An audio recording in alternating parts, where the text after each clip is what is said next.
Well, I mean, it's something new. And I think just like times back, certain things were new at that time and they were scary. It's the same thing with the AI right now. But as you continue to use it and know that you still have to do your due diligence and review what AI provides you with, I mean, it can become a tool that you can utilize to work towards efficiency with. I can tell you how we are utilizing AI if we're ready to jump on that topic, Bill. Share your way. So at the City of Houston, we utilize Beacon's Procure AI feature, and it's a neat tool. I'm going to highlight two components of that tool that we utilize. The first one, let me give you a scenario. Let's assume that you're working with your client department.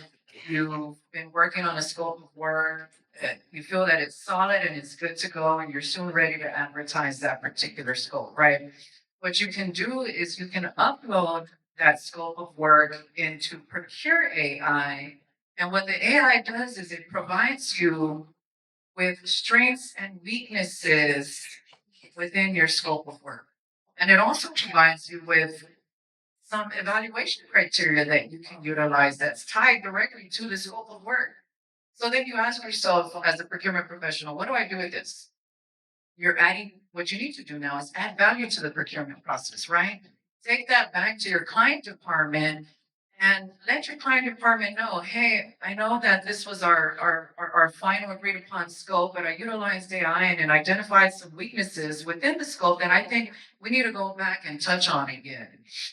And you can compare the evaluation criteria that AI provided you with what you already agreed with and see if there's anything else that you can add into your already existing evaluation criteria. So it adds value to the process. You know, we still have a role in that, but we can utilize AI to add value.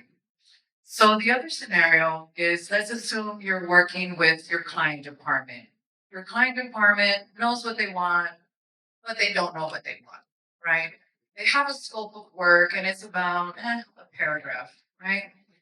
We know what we need to do, right? We need to see what other agencies, municipalities are doing, what they've done in the past. So what you can do is you can say, okay, let me just drop in some keywords into Procure AI. And I'm just going to use the example of cybersecurity services. Type in cybersecurity services, and the system will generate the scope of work for you. So what do you do with it? You use that base and you work with your client department and you build off of that base.